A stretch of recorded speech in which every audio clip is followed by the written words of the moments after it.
Guys, welcome to this bonus episode of PULP Kitchen. As you know, we're trying to do little extra bits of content. Don't forget, we post new full episodes of the show every Wednesday, but this is a bonus thing, so enjoy. Today I'm going to be talking about The Mandalorian Season 3. Yes, which you finished, James, but I haven't, because you might remember I went on a little bit of a rant. Yes, which I'll get onto. And I just want to say that this is a completely spoiler-free review, because George hasn't seen it, and I think people might still be deciding whether or not they want to watch it, so do not move along. No. This is The Mandalorian podcast you've been looking for. See what I'm doing there? Yes, I see. So this will be spoiler-free. But George, just on that, we had a couple of early first episode impression thoughts. Just briefly re-summarize what your little rant was about. My rant was about the fact that the first two seasons of The Mandalorian were really great, and the end of season 2 of The Mandalorian wrapped up so brilliantly and so perfectly, completed this narrative emotional arc. Mm-hmm. And then I, as a loyal Mandalorian watcher, come back to watch it, and they have progressed the story and progressed the emotional arc of those characters in another show, in a very cynical attempt to get an audience to watch that other show. I'm not against other characters appearing in other stuff, but you don't progress what essentially would have been content for this series. This season. Is the Book of Boba Fett. Yeah, in the Book of Boba Fett. So when I watched the first episode of this season of The Mandalorian, I felt completely lost, felt completely detached, and a bit First snubbed. episode of the new season. Yeah, that's what I meant. Sorry, and I just felt a bit burned. And at the end of it, I just thought, you know what? I don't care anymore. I think I'm going to leave it as it was at the end of season 2. Unless you tell me right now that I need to go and watch it, and I've missed out on something, which I'll happily go back and do if I'm wrong. Then I'll do that. James, so, what are your thoughts? Deciding I was going to watch season 3 of the rest of season 3 of Mandalorian, because I watched the first one and then just sort of called off on it for a bit. I realized I had a decision. My decision was I stop, go back and watch the Book of Boba Fett, get all the context I need, and then follow up with Mandalorian season 3. Or I just go, listen, this is Mandalorian. Season 2 is Mandalorian. This is Mandalorian season 3. I just go straight in, come what may, and come out of it at the end, and I can make a decision as to whether or not I'm going to go back and watch the Book of Boba Fett, because I wanted to have it watched for today for content. Got it. And I realized I wouldn't have enough time to watch 14 episodes of TV, but 7 was a lot more doable for me, or 8, technically, how you count. So I did watch The Mandalorian Season 3, and I've now gone back and watched episode 1 of the Book of Boba Fett, which I actually thought was pretty good, but I'm going to be reviewing Mandalorian Season 3. This is spoiler-free. So because it's spoiler-free, I thought this isn't going to be an episode-by-episode breakdown of plot elements that worked for me. So I thought, how can I talk about and review this in a way that's not going to talk about specific plot details? Yeah. I've said on our podcast that I don't believe in ranking films, TV shows out of 10. But I have ranked every episode out of 10. And I thought it'd be an interesting exercise to just quickly run through the episodes and give you my ranking out of 10 to give it just sort of a broad stroke impression of how the season sat with me. Because when you're talking about individual episodes, I think sometimes there are storylines and scenes which in that one episode maybe don't work, but as a season, it comes up later and you realize it's building something or trying to flesh out a character dynamic. But do you want to just quickly go? There were 8 episodes in Mandalorian season 3. Episode 1, 6.5 out of 10. Episode 2, 7. Episode 3, 7.5. Episode 4, 7. Episode 5, 7. Episode 6, 6. Episode 7, 8.5. Whoa. Episode 8, 8.5. Whoa, so And 7 and 8 are the last 2, and they felt like one epic part 1, part 2 of a finale. It's clearly separate from the rest. Not separate, but in terms of their quality and their pacing, different from the rest of the show. Okay. So, my main criticism of The Mandalorian, which I think is something you could attribute to the entire series, is that there are moments, or in this plot, there are pieces of hot air that just sit there.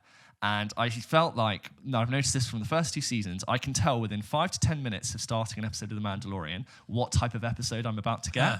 And some of them are very side questy. Oh, the monster stole, literally happens again, stole the thing. We gotta go get it. Grogu, you do this. And there are a couple of episodes like this in the show. I don't think, as you know from my ranking, that was out of 10, I don't think any of them are bad. Right. I actually think some of them are quite well written. Right. But it can be a little bit frustrating when you get to 7 and 8, which were great. They're great episodes, a great end to the show. And I'm reminded, God, this is why I'm here. This is what I'm waiting for. And the other stuff often feels like we could have compressed this show. And I think it's interesting that, this is the Mandalorian season 1 was the show that Disney Plus launched with. It's a streamer show. It does not exist on TV. It's not had a cinematic release. Well, it has, but it's not like meant for any other platform really than on streaming. And it got me thinking about, do you remember watching TV shows in the early noughties? I know it would have happened before, but my memory specifically of the early noughties. You'd watch a show like Lost, and there would be mid-episode cliffhangers to keep you watching because the ad break would come. Yeah. And it would be like, you watch it now in our format, and it would just be like uninterrupted with no ads, and you binge it. And it's quite funny because you see like the music ramps up and it's like cut to ad. And we've lost that in the structure of our TV, like to some extent, where shows are no longer being interrupted by ads. I think that the middle bunch of episodes in The Mandalorian season 3 wouldn't make it on like on ABC with all the ads rolling. I feel like they would have suffered. And I'm not saying, I think sometimes we watch older shows where they have to sort of keep you watching because of the ad break. Sometimes you feel like, well, they're actually losing something. It's a bit silly the way they have to cliffhanger every 15 minutes.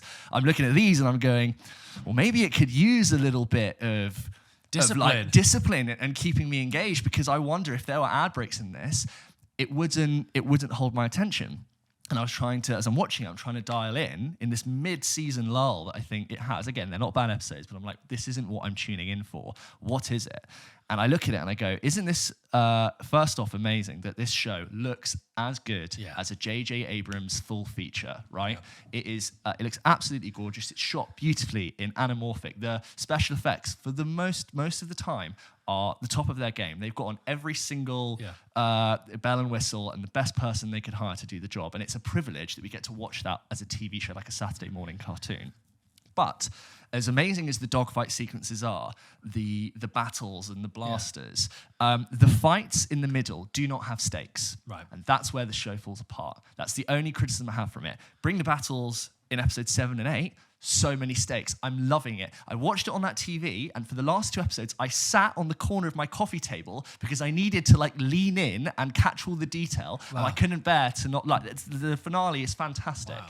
Like, I think it's not quite got the highs of season 2, because those highs were like real moments that you'd earned, but that was where the midpoint was like, I could easily get my phone out and swipe through this, but I never did because it was a shame because it's so beautifully presented. That's the problem. In episode 6, we have a moment where Lizzo and Jack Black are cameoing. You can call it, they're playing, they're cast as parts. You call it cameo. It reminds me of when Ed Sheeran was cast in that episode in the last season of Game of Thrones. Was it season 6 or the last one? Yeah, maybe, yeah. Whatever, like a pretty plot critical part of Game of Thrones, and Ed Sheeran comes in there, completely rips you out of the world. Yeah. We all ended up talking about the fact that Lizzo and Jack Black were in the show, and I saw it all over Twitter. So maybe that was the exact intended effect that the producers of the show wanted. I have nothing against Lizzo or Jack Black, but to me, just rips me out of it. It just looks like loads of studio corporate decision making and just a bunch of PR. And to me, Star Wars is sacred, and I think when people talk about Star Wars... You're one of those. Yeah, no, I think when people talk about Star Wars, I think people talk about it in the same way they talk about old religious texts. And I think we are getting more Star Wars, and it's all coming in, and the more you make, the less special it becomes, and the more you have the potential to cheapen what Star Wars is.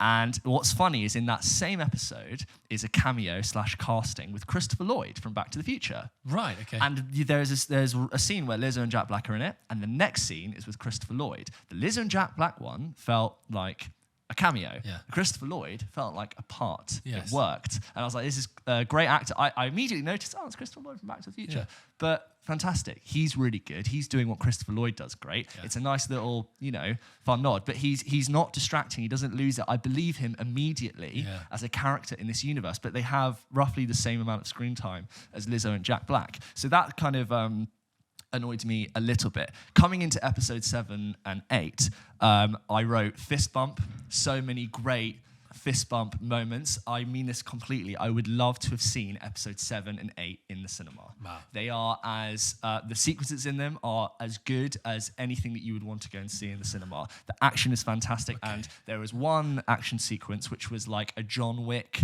action sequence with Mando, like, you know, going through a layer of people. And if you've seen it, you know what I mean. And I'm like, God, this... And I kept thinking, like, oh, this is why I've turned up. This is why I've watched every single episode. The way it's shot and the volume is, as with the other seasons, is fantastic. I never ever felt like I was looking at a set that was held up by like plywood flats, and behind it would be like some old like cable and like a guy with a shot list. And I think I'll criticize it for saying that the villain of this series is really strong, and I think they are underused. They're a really great inclusion at the end of the show, and I think you could have, like I said, with these pockets of air, this side quest, you should have just brought them in instead of teasing the next season. I wasn't sort of like surprised that it was happening with them, but like just bring it in, give it a little bit of meaning. You can invent as many episodes as you want. You're on Disney Plus. You can decide what The Mandalorian is. There's just pockets of air for me, which I think are holding the show down. You know what? Maybe I'll give it a watch. I think you've convinced me. Episode 7 and 8 is great. I mean, that alone, I'd watch it. Because also, how long are these hot air episodes? Anywhere from... They're the same as the other ones, so they vary from 35 minutes to 50 minutes. I still think I could do that. Yep. You've convinced me. I think I can do that. It's good. It's solid. I still think season 2 is better. Takes the biscuit. And as I said, like I was ranking these middle ones 7 and 6, which are not bad scores on my 10-point scale. I like it's just this. worth saying that. We should do this for other shows. We can do this when we finish Succession. Yeah, a non-spoiler way of rating episodes. Yeah, and now I genuinely think I might watch it now. Yeah, thank you. And even though the show didn't really address what would have happened in the Book of Boba Fett, I am going to go through and just fill in the gaps. And hopefully I get enjoyment out of that, even though I know where those characters are ending up. I watched the first episode of Book of Boba Fett. I thought it was pretty good. It's interesting. So, that's that. Well, if you guys think that James has been too kind or too unkind, I don't think you've been unkind. If you've been too lenient on Mandalorian Season 3, I think let us know your thoughts. Write in and let us know what you thought about the third season of Mandalorian. And to hello@pulpkitchenpodcast.com, and we'll read it out. It's just, you know what it's straddling, and I think where it maybe... I understand these two battling ideas that Favreau and Filoni are trying to unpack. They're like, isn't it great that we can have a high-budget Star Wars TV show that is like a Saturday morning cartoon with the monster of the week, and I love the globe-trotting, the galaxy trotting around, and all the filling in it does. Like there's an episode in Coruscant, which is such a cool location to film in from the prequels. It's like beautiful. It looks even better than the prequels ever did because it's modern. And I'm like, I really love that the Star Wars universe is being fleshed out so much. But then I'm also, you show me how good and how consequential you can make this plot become. And I'm like, come on. Do like, more of that, please. More of that. Like you show me, like, like you just mentioned Succession. I cannot bear to miss a single minute of that series, a single interaction or spoken word. Very because dense. You would lose it and you need to unpack it. I hate to say it, you could be on your phone for some of these episodes and not lose that much, which I think is a shame. That was The Mandalorian Season 3.